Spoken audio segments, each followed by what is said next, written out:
Ano ang ginagawa ninyo dito? Nagtatrabaho kami dito. Naglilingkod sa lungsod. Eh kayo, anong ginagawa ninyo dito? Nandito ba kayo para sa mga nabiktima ng mga expired ninyong mga delata? Anong expired na mga delata? Ano sinasabi mo? Bigil na kayo.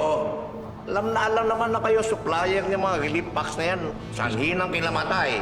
Tsaka nagkasakit sa ospital. Bakit kayo nagtitinda na expired? Para lumaki ang kita ninyo? Eh wala kayong konsensya, hindi nyo iniisip ang kapakanan ng mga tao. Padanay-danay pa kayo? May pruweba naman ako. May patunay ako kung saan galing ang pera ninyo. Forever enough, che! Supplier nga kami, pero wala kaming tinindang expired canned goods.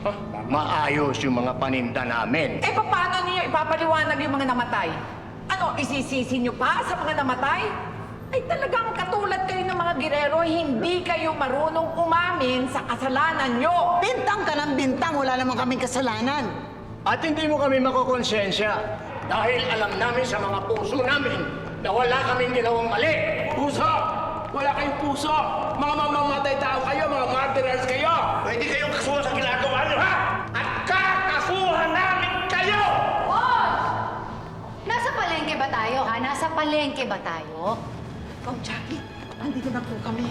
Mahimik ka. Alam ko na ang source ng mga expired na delata. Nagkampi-kampihan ang mga evil forces. Eh, hindi naman pala rehistrado yung mga bidder ninyo. Puro peke. Dapat sa inyo kasuhan eh. Congressman, ang dami mong satsat. Kung mag-file ka ng kaso, mag-file ka na. Tingnan natin kung saan aabutin. Ang laki na ng problema na hinaharap natin, dumadagdag ka pa.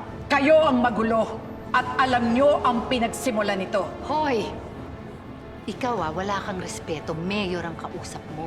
Nasa City Hall ka, lumugar ka. Pwede kitang ipabitbit palabas dito. Napipikon na ako sa'yo. Hindi ako natatakot sa iyo, Jackie. Kilala ko ang mga girero.